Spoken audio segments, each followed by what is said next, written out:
ಸಮಸ್ತ ಕೇವಲಿಗಳಿಗೆ ಜಯವಾಗಲಿ, ಸಮಸ್ತ ಗುರುಗಳಿಗೆ ಜಯವಾಗಲಿ. ಚುರುಕಾಗಿರಲಿ ಬುದ್ಧಿ, ಇದ್ರ ಬಗ್ಗೆ ಹೇಳ್ತೀನಿ ಕೇಳಿ. ಒಬ್ಬ ದೊಡ್ಡ ಸಾಹುಕಾರ ಇದ್ದ, ಆದರೆ ಅವನು ಬಹಳ ದೊಡ್ಡ ಜಿಪುಣ ಇದ್ದ. ಮನೆಯಲ್ಲಿ 3 ಜನ ಮಕ್ಕಳಿದ್ರು. ಹೇಗೆ ನಡೀತಾ ಇತ್ತು.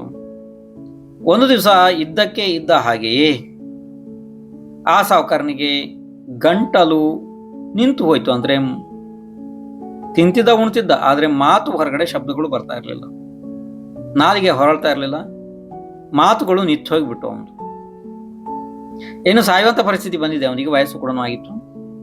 ಆ ಸಮಯದಲ್ಲಿ ಊರಿನ ಪದಾಧಿಕಾರಿಗಳು, ಅಂದ್ರೆ ಅಲ್ಲಿ ಏನಿತ್ತು, ಆ ಊರಿನಲ್ಲಿ ಒಂದು ಕ್ರಮ ಇತ್ತು. ಏನು ಅಂತಂದ್ರೆ, ಯಾರ್ದು ಮನೇಲಿ ಯಾರು ಸಹಾಯಕ್ಕೆ ಬಿದ್ರೆ ಅವ್ರ ಮನೆಗೆ ಅವ್ರು ದಾನ ಕೇಳೋದಕ್ಕೆ ಹೋಗ್ತಾ ಇದ್ರು. ಯಾಕೆಂದ್ರೆ ಅವರ ಅಂತಿಮ ಸಮಯದಲ್ಲಿ ದಾನ ಮಾಡ್ಲಿ ಅಂತೇಳಿ, ಯಾವುದೋ ಬಸ್ತಿಗೋ ಯಾವುದೋ ಗುಡಿಗೋ ಯಾವುದಕ್ಕೋ ದಾನ ಮಾಡ್ಲಿ, ಅದರಿಂದಾಗಿ ಅವರಿಗೆ ಒಳ್ಳೆ ಸದ್ಗತಿ ಆಗ್ಲಿ ಅನ್ನೋದು ಆ ಊರಿನ ಮನುಷ್ಯರಲ್ಲಿ ಒಂದು ರೀತಿ ವಾಡಿಕೆ, ಒಂದು ಭಾವನೆ, ಅವರಲ್ಲಿ ಒಂದು ಕ್ರಮ ಇತ್ತು.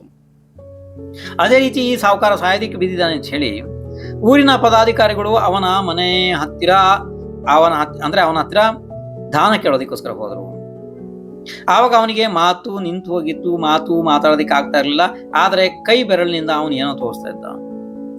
ಏನಾಗಿತ್ತು ಅಂತಂದ್ರೆ, ಅವನು ಯಾವ ಜಾಗದಲ್ಲಿ ಮಲಗಿದ್ದ ಅದಕ್ಕಿಂತ ಮುಂಭಾಗ, ಅಂದ್ರೆ ಒಂದು ರೀತಿ ಕಾಂಪೌಂಡ್ ಅಂತಿರಲ್ಲ, ಮುಖ್ಯ ದ್ವಾರ ಇದೆಯಲ್ಲ, ಆ ಸ್ಥಳದಲ್ಲಿ ಅವನು ಬಹಳ ಅಗಲವಾದ, ಅಂದ್ರೆ 3.5-4 ಅಡಿ, ಅಂದ್ರೆ 3.5-4 ಅಡಿ ಫೂಟು ಅಗಲ ಇರುವಂತ ಗೋಡೆ ಕಟ್ಟಿದ್ದ. ಅವನು ಬಹಳ ದೊಡ್ಡ ಗೋಡೆ ಇತ್ತದು, ಕಟ್ಟಿದ್ದ. ಅಂದ್ರೆ ಹಿಂದಿನ ಮನೆಗಳಲ್ಲೆಲ್ಲ ಮಹಾದ್ವಾರ ಮುಂದೆ ಇರ್ತಿದ್ವಲ್ಲ, ಆ ರೀತಿ.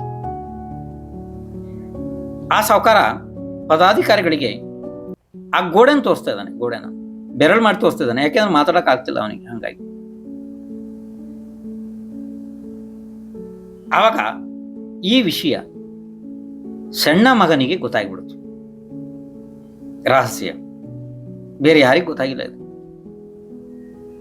ಸಣ್ಣ ಮಗ ಏನಂದ ಗೊತ್ತಾ ಪದಾಧಿಕಾರಿಗಳಿಗೆ, ನಮ್ಮ ಅಪ್ಪ ಹೇಳ್ತಿದ್ದಾನೆ ನನ್ನ ಸಂಪತ್ತೆಲ್ಲ ಆ ಗೋಡೆ ಕಟ್ಟಬೇಕಿದ್ರೆ ಖಾಲಿಯಾಗಿ ಹೋಗಿದೆ, ಈಗ ನನ್ನ ಕೈಲಿ ಏನೂ ಇಲ್ಲ ಅಂತೇಳಿ ನಮ್ಮ ಅಪ್ಪ ಹೇಳ್ತಿದ್ದಾನೆ, ನೀವು ಹೋಗ್ರಿ ಅಂತೇಳಿ ಸಣ್ಣ ಮಗ ಅವ್ರನ್ನ ಕಳಿಸಿಬಿಟ್ಟ. ಅಷ್ಟೊತ್ತಿಗಾಗ್ಲೇ ಅಪ್ಪ ಸತ್ತು ಹೋದ. ಅಪ್ಪನ ತಿಥಿ ಎಲ್ಲ ಮಾಡೇ ಆಯ್ತು. ಸಣ್ಣ ಮಗನಿಗೆ ಈ ವಿಷಯ ಗೊತ್ತಾಗಿತ್ತು. ಇವರೆಲ್ಲ ಆ ಕಡೆ ಈ ಕಡೆ ಎಲ್ಲ ಒಡೆದು ಹೋದ್ಮೇಲೆ ಅಣ್ಣ ತಮ್ಮದಿರಲ್ಲ, ಆ ಗೋಡೆಯನ್ನ ಬೀಳಿಸ್ದ. ಅದರ ಒಳಗಡೆ ಬಹಳ ಸಂಪತ್ತು ಎಲ್ಲ ಶೇಖರ ಮಾಡಿ ಪೆಟ್ಟಿಗೆಗಳನ್ನೆಲ್ಲ ಆ ಗೋಡೆ ಒಳಗಡೆ ಸಾಹುಕಾರ ಇಟ್ಟಿದ್ದ.